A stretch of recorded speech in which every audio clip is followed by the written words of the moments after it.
போன எபிசோடோட எண்டிங்ல ரேட்லும் சீத்தாவும் சண்டை போறதுக்கு தயாரா இருந்திருப்பாங்க. இப்ப அதுல இருந்து தான் கண்டினியூ பண்றாங்க. இப்ப கோப்ரா என்னோட ஃபேஸ் அந்த மாதிரி ஸ்கிராச் பண்ணிட்டேல, அதனால நான் இப்போ நான் பண்ண போற டார்ச்சர்ல நீ எதுக்கிடா பொண்ணா பிறந்தோம் அப்படின்னு சொல்லி நீ கவலைப்படுற அளவுக்கு நான் பண்ண போறேன் அப்படின்னு சொல்லிட்டு அவனோட பீஸ்ட் ஃபார்முக்கு மாறுறான். இப்ப கொஞ்ச நாளைக்கு மேலே நடந்ததை காமிக்கிறாங்க. ஒரு அபார்ட்மெண்ட்ல கோப்ரா லிசர்ட பார்த்து, மிஸ் கேக்கோ உங்களை இந்த மாதிரி பாக்குறதுல ரொம்ப சந்தோஷமா இருக்கு. இது வரைக்கும் நீங்க சண்டை போட்ட எந்த மிச்சம் தோத்ததுல நான் கேள்விப்பட்டேன். அப்படி இருக்கிற ஒரு பொண்ணு நீங்க ஒருத்தங்களுக்கு கீழே பிஏவா இருக்கிறதா அப்படின்னு அவன் பேசிக்க லிசர் டைரக்டா கோப்ராவோட கையை மடிக்கிட்டு பேசி முடிச்சிட்டியா, ரெப்டைல குறைச்சி மதிப்பிடாத. பிரதர் ரியோகோவால உருவாக்கப்பட்ட இந்த ரெப்டைல் காண்டோல இருக்கிற மிகப்பெரிய ஒரு பவர்ஃபுல் கேங்கா பார்க்கப்படுது. அவங்களுக்கெல்லாம் பாஸ்மா இருக்கிற ஒருத்தன் இதோட நிப்பாட்டிக்க அப்படின்னு சொல்ல, எங்களை மாதிரியான ஆட்களை எல்லாம் யாரையாச்சும் கொல்லணும் அப்படின்னா மட்டும்தான் அனுப்புவாங்க. அதனால இப்ப நம்ம அந்த டெஸ்ட் ட்ரையல்ல போய் பார்ட்டிசிபேட் பண்ணி இவர் சொன்ன அந்த வேலையை பண்ணி முடிக்கலாம். அப்படித்தானே பெரியவரு? ஆமா, அந்த ஷீட்டோ அவனோட பவர்ஃபுல்லான ஹைப்ரிட அந்த மேட்ச்ல அவன் பார்ட்டிசிபேட் பண்ண வைப்பான். அங்கே போய் நீங்க அதெல்லாம் கொன்றணும். நமக்கு இந்த வாய்ப்பை விட்டா நமக்கு வேற வாய்ப்பு கிடைக்காது அப்படின்னு அவன் சொல்ல, இந்த மொட்டை தான் சுமிட்டோமோ சைபர்ஸோட எக்ஸிக்யூட்டிவ். இப்ப ஹீரோ அந்த கோப்ராவை பார்த்துட்டு என்ன விதமான ஜென்ரடா இது இந்த அளவுக்கு இருக்கு அப்படின்னு பாத்துக்கிட்டு இருக்கு. அப்பயாக்கோ அவன் பாக்குறதுக்கு ஒரு மாஸ்டர் மாதிரி தான் இருப்பான். ஏன்னா அவன் அவனுடைய பவரை ஃபுல்லா வெளியில கொண்டு வரும் பொழுது அவன் பாக்குறதுக்கு இந்த மாதிரி ஒரு உருவத்துல வந்துருவான். இதுதான் அவனோட கம்ப்ளீட் டிரான்ஸ்பர்மேஷன்.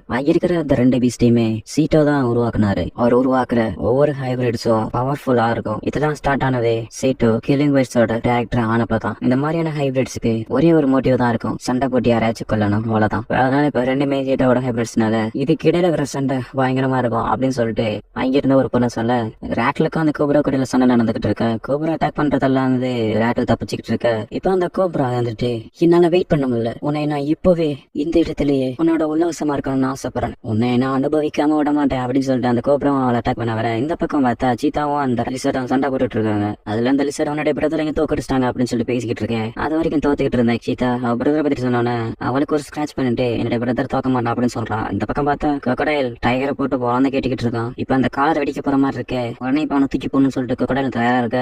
ஆனா அதுக்குள்ள டைகர் அந்த கொக்கடையில டைட்டா பிடிச்சிக்கிறான். இப்ப இதனால டைகர் இப்ப இறந்தா கூட கொக்கடையில் சேர்ந்து இறந்துரும். அதனால இப்ப டைகர் டிமாண்ட் பண்றான், இப்ப நான் உன்னை பிடிச்சிருக்கனால நீ தான் என்னோட சேர்ந்து இறந்து போவ அப்படின்னு சொன்னானு. அப்படி அவன் கேட்டும் அவன் விடுற மாதிரி இல்ல.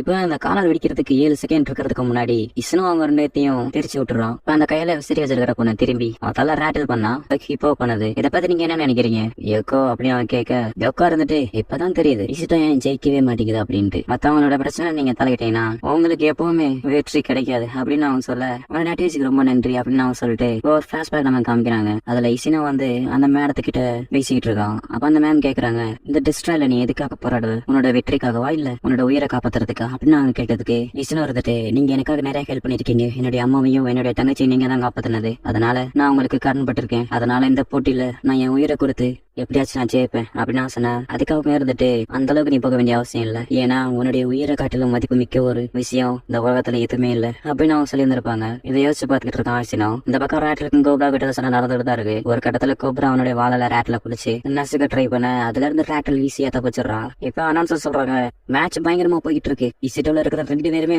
வேற லெவல்ல பெர்ஃபார்ம் பண்ணிக்கிட்டு இருக்காங்க அப்படின்னு அந்த அனௌன்சர் சொல்லி முடிக்க, இப்ப அந்த இடத்துல இருக்கிற ஒவ்வொருத்தங்களும் அவங்களுக்குள்ள பேசிக்கிட்டு இருக்கும் பொழுது யோகோ இருந்துட்டு மனசுக்குள்ளேயே, நீங்க என்ன வேணா பேசிக்கங்க, என்ன வேணா ஸ்ட்ரெச் பண்ணிக்கங்க, இதுல நாங்க தான் ஜெயிக்க போறோம் அப்படின்னு அவன் சொல்லிட்டு இருக்கா. பேசினா இருக்கிற இடத்துல அந்த முதல்ல வேமா எந்திரிச்சிட்டு, நீ இந்த மாதிரி பொண்ணு வேணா நினைச்சு பாக்கல, இதுக்கு காரணம் என்ன அப்படின்னு கேட்டதுக்கு, நீ மட்டும் அவனை பிடிச்சிருந்தா நீனும் சேர்ந்து இறந்திருப்ப, போக உன் உடம்புல வேற ஒரு ஸ்கிராச் இருந்துச்சு, அதனாலதான் அந்த மாதிரி பண்ணேன் அப்படின்னு சொல்லிட்டு அவன் சொல்றான். இப்ப அவனோட உடம்பு பார்த்தா அந்த ஸ்கிராச் இப்ப குணமாகுது. இப்ப அவனுடைய ஃபார்ம் அவன் கொஞ்சம் லைட்டா மாடிஃபை பண்றான். இப்ப நீ சாவ தயாரா இருக்கியா அப்படின்னு அவன் கேட்க, இன்னொரு பக்கமா ரேபிட் குழியை தோண்டி போய்கிட்டு இருக்கா. இந்த பக்கம் ரேட்லும் கோபுரம் சண்டை போட்டுட்டு இருக்கும்போது ரேட்ல அட்டாக் பண்ணும்போது கோபுரம் அவனோட பாய்சன் கேஸ் ரிலீஸ் பண்ணோன்னு கிட்டமே இதை ஸ்மெல் பண்ண நான் விழுந்துடுறா. அதுக்கப்புறம் கோபுரா ஹிட்டோமி கிட்ட, இந்த பாய்சன் தலைக்கேறி நீ சாகிறதுக்கெல்லாம் அவனோட நான் ஃபன் பண்ணணும்னு சொல்லிட்டு ஆசைப்படுறேன். இந்த பக்கம் என்ன நடக்குதுன்னு பார்த்தா லிசர் பயங்கரமா அட்டாக் பண்ணிட்டு இருக்கா.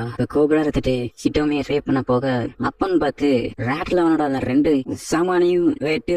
அதனால அவன் வழியில காத்திக்கிட்டு இருக்க, நீ எப்படி என்னுடைய பாய்சன் தப்பிச்சா அப்படின்னு சொல்லிட்டு அவன் கேட்க, நான் என்ன பண்றேன் அப்படின்னு சொல்லிட்டு பாக்குறதுக்காக தான் நடிச்சுக்கிட்டு இருந்தேன் அப்படின்னு அவன் சொல்றான். அது போக எந்த ஒரு விஷயமும் என் மேல வேலைக்கு ஆகாது அப்படின்னு அவன் சொல்றான். இப்ப ஹிட்டோமி அச்சந்தரமா பார்த்து கோபுரா அவனோட சாப்பிட போக ஹிட்டோமி ஒரே ஸ்லாஷ் தான் அவனோட பாடியும் வாழையும் 2ஆ பிச்சிடுறான். எப்பவுமே மேட்ச் முடிஞ்சதுக்கு அப்புறம் மாசா சொல்ற மாதிரி கோபுராவோட ஃபேஸ் மேல கண்ண வச்சுட்டு, நம்ம எந்த மாதிரி ஹைபிரிட்ஸா இருக்குங்கிறது முக்கியம் கிடையாது. யார்கிட்ட கூர்மையான கோரப்பல் இருக்கோ அவங்க தான் அதுல வெற்றி பெறுவாங்க. ஏன்னா அதான் கில்லிங் பிடிச்சுவாங்க அப்படின்னு நான் சொல்ல. இந்த பக்கம் அந்த லிசர்ட் பொண்ணு சீதாவை தோக்கடிச்சிட்டு சரி வேலை முடிஞ்சிச்சு இப்ப இங்க இருக்கிற மிச்சம் இருக்கிற அந்த பொண்ணை பார்க்க போறேன் அப்படின்னு சொல்லிட்டு உட்காந்துருது. சீதா திடீர்னு எந்திரிச்சு உட்காந்துரு. எப்படி நீ எந்திரிச்சு அப்படின்னு சொல்லிட்டு ஆச்சரியமா பார்க்க அப்பதான் அந்த லிசர்டுக்கே தெரியுது நம்ம அவளோட கவனம் வீசினதுல அவளுக்கு ஒண்ணுமே ஆகல. ஏன்னா சீதாவே ஸ்பீடு நம்ம என்னதான் ஸ்பீடு இருந்தாலும் அவளுக்கு தலை சுத்தி இருந்திருக்காது அப்படின்னு சொல்லிட்டு அப்பதான் ரிலீஸ் பண்ணிக்கிறா. சரி விட இப்ப நான் உங்க கதையை முடிக்கிறேன் அப்படின்னு சொல்லிட்டு சீதா ஆட்டா கூட போகும்போது பின்னாடி நம்ம ஹிட்டோமி வந்துட்டு என்ன நீ என்னையும் இவளை முடிக்கலையா என்ன சொல்லணும்னா அவனை அவளை பாத்துக்கிறேன் அப்படின்னு அதை கேட்க வாய மாடு நானே அவளை பாத்துக்கிறேன் அப்படின்னு அவன் சொன்னானு. இப்ப அனௌன்சர் திரும்பி